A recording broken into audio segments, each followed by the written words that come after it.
सेठ श्री सूरजमल कपड़े memorial trust और सुप्रीम फाउंडेशन के तत्वाधान में अभी कोरोना महामारी को देखते हुए जो निःशुल्क ऑनलाइन क्लासेस चलाई जा रही है उन सभी में आप सभी का स्वागत है। और आज अपन विज्ञान विषय के बारे में छोटी सी जो टॉपिक है, छोटा सा हमारा रक्त परिसंचरण जो सामान्य जीवन से भी जुड़ा हुआ है। और सभी जो कक्षाएं हैं, कक्षा 6 से लेकर आगे की जितनी भी कक्षाएं हैं, जहाँ जहाँ अपन बायोलॉजी पढ़ेंगे, जीव विज्ञान पढ़ेंगे, वहाँ ये टॉपिक अपने को देखने को मिलेगा या पढ़ना पड़ेगा अपन को। तो इसके बारे में सामान्य जानकारी ले रहे हैं। रक्त के बारे में देखिए, रक्त क्या है। अपने अंदर जो शरीर के अंदर जो रुधिर है, जिसको अपन खून कहते हैं या इंग्लिश में अपन जिसको ब्लड कहते हैं, उसका अपन अध्ययन करेंगे। और परिसंचरण का मतलब है घूमना।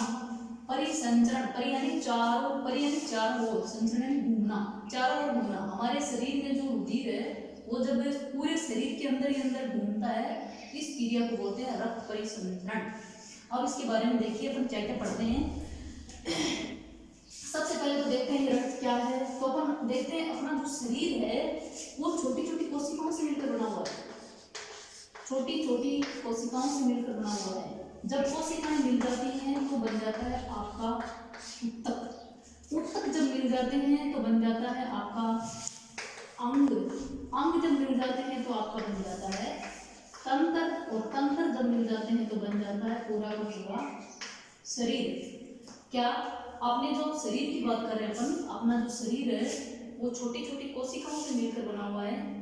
कोशिकाएं जब मिलेंगी तो ऊतक बनेगा, ऊतक मिलेंगे तो अंग बनेगा, अंग बने मिलेंगे तो तंत्र, तंत्र मिलेगा तो शरीर। तो ये जो रक्त है ये ऊतक है, ये ऊतक है। इसको हम क्या बोलेंगे? ये एक पेशीय संयोजी ऊतक है। रक्त जो है वो पेशीय संयोजी ऊतक है। संयोजी का मतलब जोड़ने वाला। यह जो रक्त है हमारे शरीर को विभिन्न अंगों को जोड़ने का काम करता है, विभिन्न तंत्रों को जोड़ने का काम करता है, इसलिए इसको बोलेंगे पेशीय संयोजी ऊतक। तो रक्त की परिभाषा पूछे कि रक्त क्या है, तो अपन क्या बोलेंगे कि हमारे शरीर के अंदर पेशीय संयोजी ऊतक जो तरल अवस्था में रहता है। किस अवस्था में रहता है? तरल अवस्था में रहता है। ये क्या है? रक्त है। इसका जो रंग होता है वो अपन देखते हैं, एकदम से लाल नहीं कह सकते हैं, चटकीला लाल बोलेंगे। चटकीला लाल। चटकीला लाल ये क्यों होता है? क्योंकि इसके अंदर पाई जाती है Fe की मात्रा। Fe का मतलब लोहा। लोहा Fe के कारण ये लाल रंग का होता है, चटकीला लाल। आगे इसके बारे में देखिए। अब इसके कार्य देखते हैं। पहले देखेंगे ऊतक के, इसके रुधिर के कार्य। रुधिर के कार्य क्या क्या काम आता है हमारे शरीर में रुधिर। एक नंबर का जो कार्य है वो आपकी देखा है कि ये जो है रुधिर, ये हमारे शरीर में ऑक्सीजन का वहन करता है। ऑक्सीजन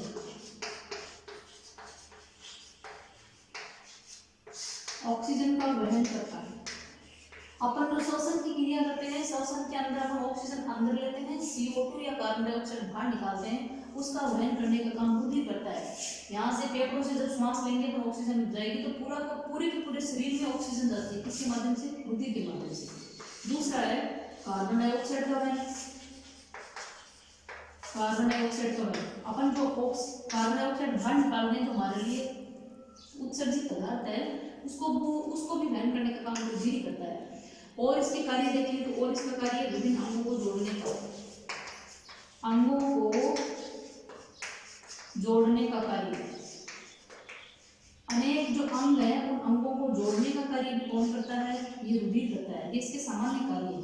और हम बात करें तो इसका कार्य है ऊर्जा देना, ऊर्जा प्रदान करता है।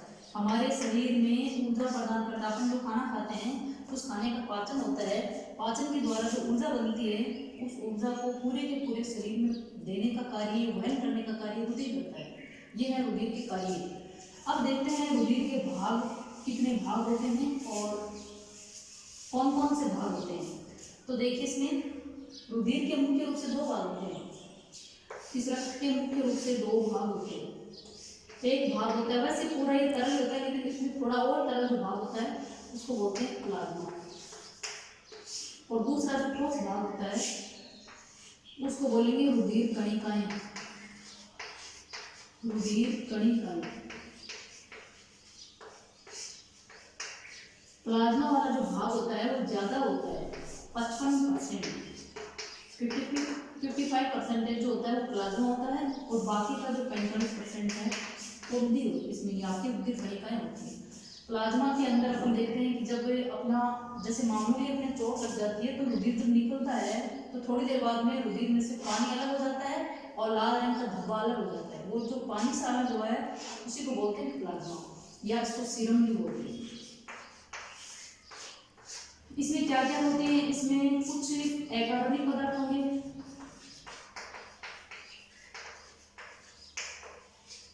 और जल होगा, कुछ कार्बनिक पदार्थ होंगे, इनसे मिलकर बना हुआ होता है। कुछ लवण होते हैं। जो रुधिर का जो तरल वाला जो भाग है जिसको हम प्लाज्मा बोलते हैं, जो सर्वाधिक मात्रा में होता है 55% के, इसको सीरम भी कहते हैं। ये किस किस से मिलकर बना होता है, तो अकार्बनिक पदार्थ, कार्बनिक पदार्थ, लवण और जल, ये इनसे मिलकर होता है। अपन रुधिर कणिका की बात करें तो रुधिर कणिका में 3 भाग होते हैं। कौन कौन से भाग होते हैं, जो ठोस वाला जो भाग होता है इसको बोलते हैं रुधिर कणिका। इसमें 3 कणिकाएं होती हैं मुख्य रूप से। एक कणिका होती है RBC, एक होती है WBC, और एक होता है आपके बिंबाणु। अब इनका देखते हैं। सबसे पहले मैंने आपको रक्त की परिभाषा बताई कि रक्त क्या है, तो रक्त एक तरल संयोजी पदार्थ है जो हमारे शरीर में अंगों को जोड़ने का कार्य करता है। फिर रक्त के 2 भाग होते हैं। रक्त के फिर 4 कार्य बताए, ऑक्सीजन का वहन करता है, CO2 का वहन करता है, शरीर को ऊर्जा प्रदान करता है, शरीर का संतुलन बनाए रखता है, शरीर का तापमान बनाए रखता है।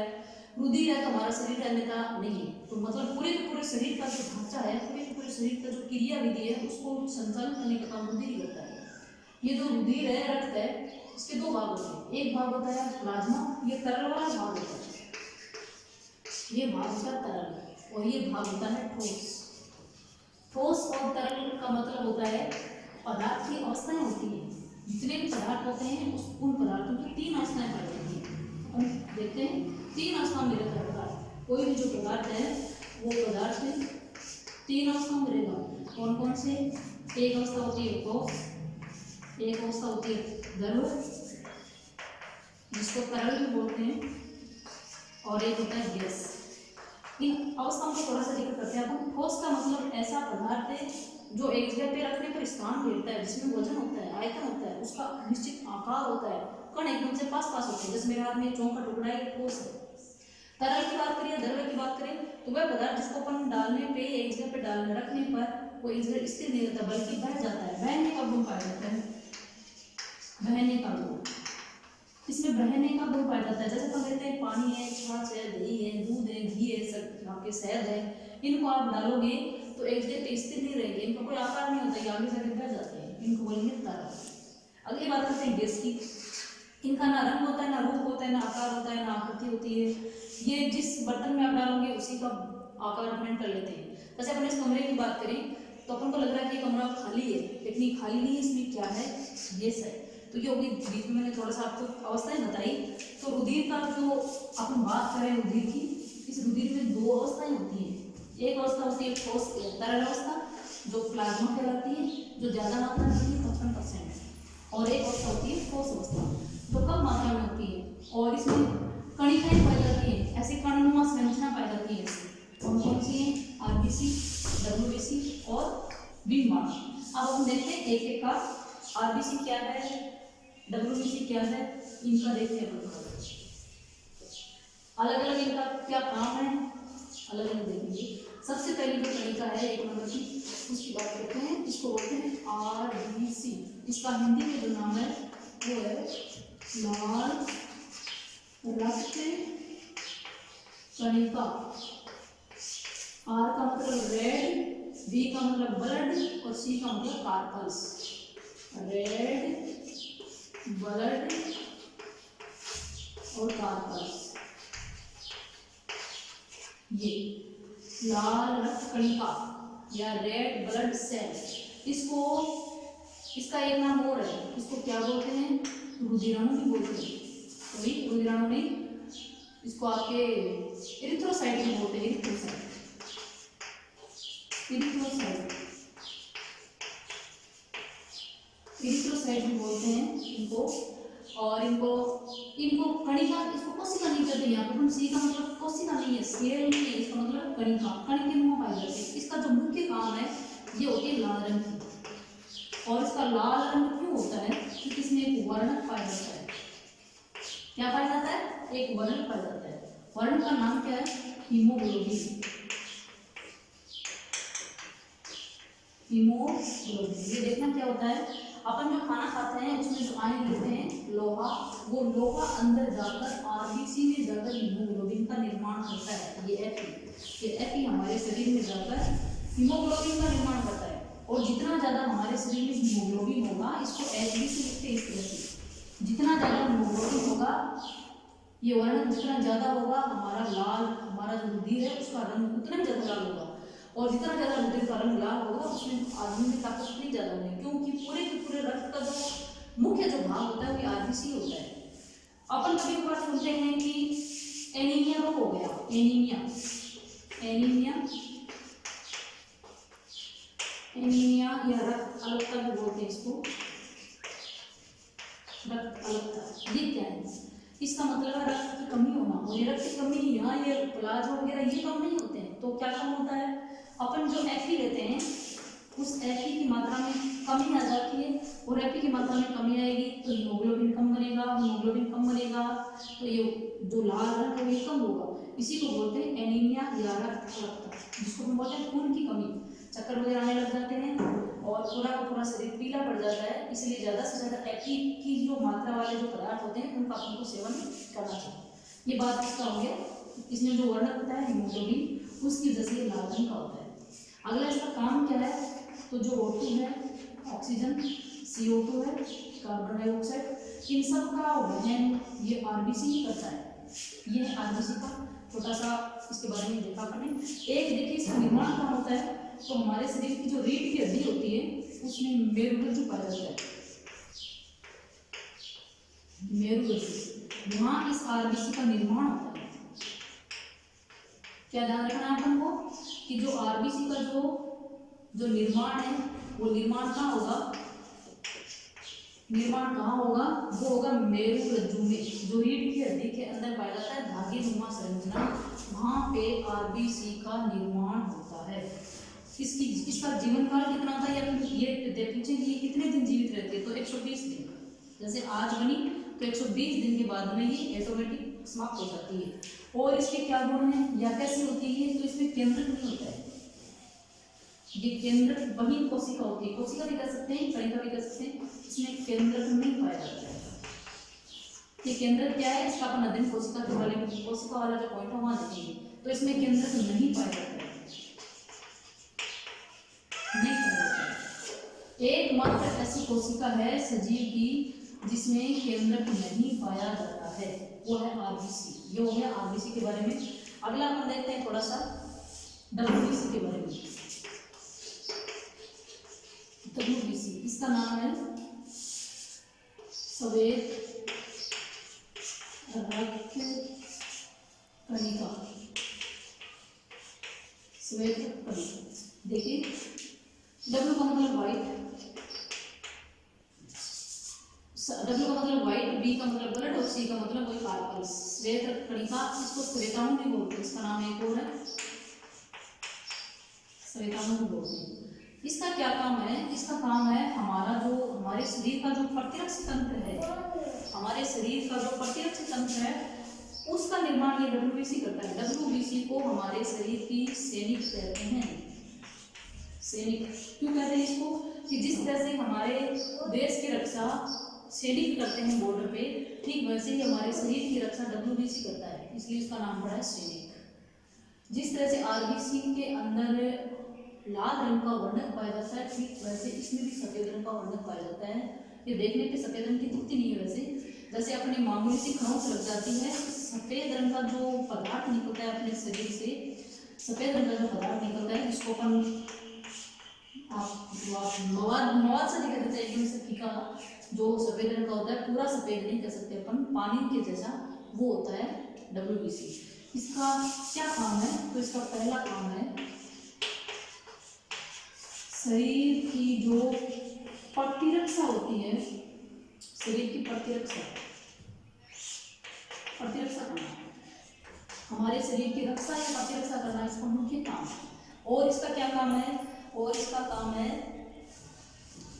इसमें जो केंद्रक होता है लाल, RBC में तो केंद्रक नहीं होता, इसमें केंद्रक होता है और केंद्रक बड़ा होता है,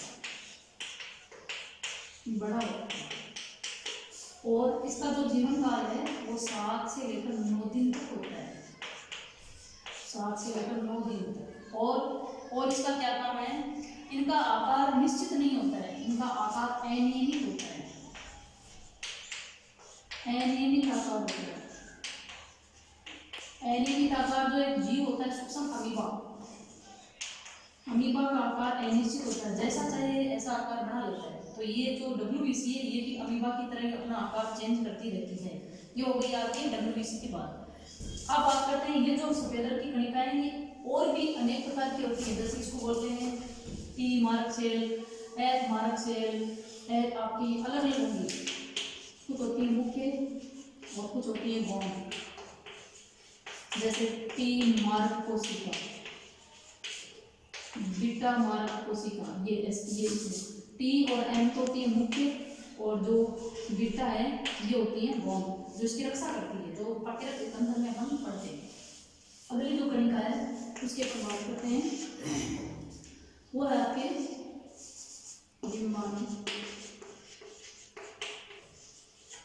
डिम्बाणु, इसको बोलते हैं प्लेटलेट्स।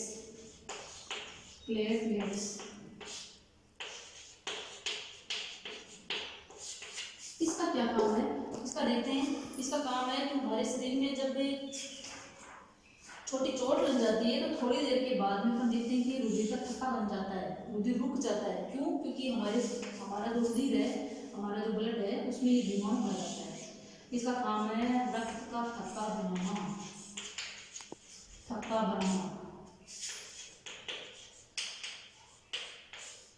छोटी सी चोट लगने पे रुधिर 5 या 7 मिनट बहने के बाद रुक जाता है, क्योंकि उसमें रक्त का थक्का बन जाता है। ये जालनुमा प्रोटीन होती है जो जाल सा गूंथ लेती है, जिसके अंदर कोशिकाएं फंस जाती हैं और थक्का बन जाता है।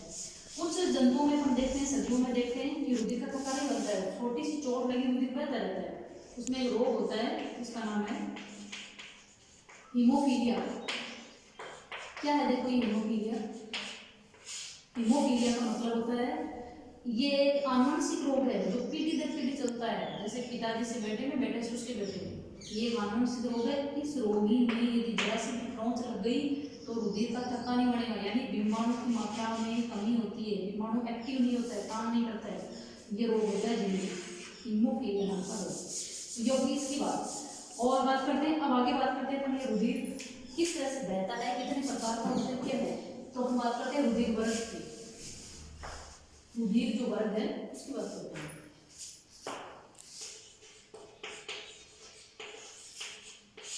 रुधिर वर्ग मुख्य रूप से जो रुधिर वर्ग है वो 4 प्रकार के होते हैं। हम देखते हैं कौन कौन से। ए सबसे पहले ए, उसके बाद में बी, फिर AB और फिर O। ये है रुधिर के वर्ग A, B, AB और O। इनमें एक प्रतिजन पाया जाता है, एक नाम आता है प्रतिजन और एक आता है प्रतिरक्षी।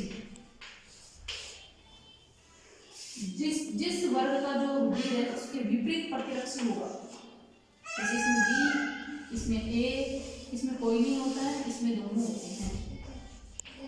इस तरह से रुधिर वर्ग का जो सबसे पहले रुधिर वर्ग के बारे में किसने बताया? ये उनको बताया था एक वैज्ञानिक हैं लैंड स्टीनर नाम के। Land Steiner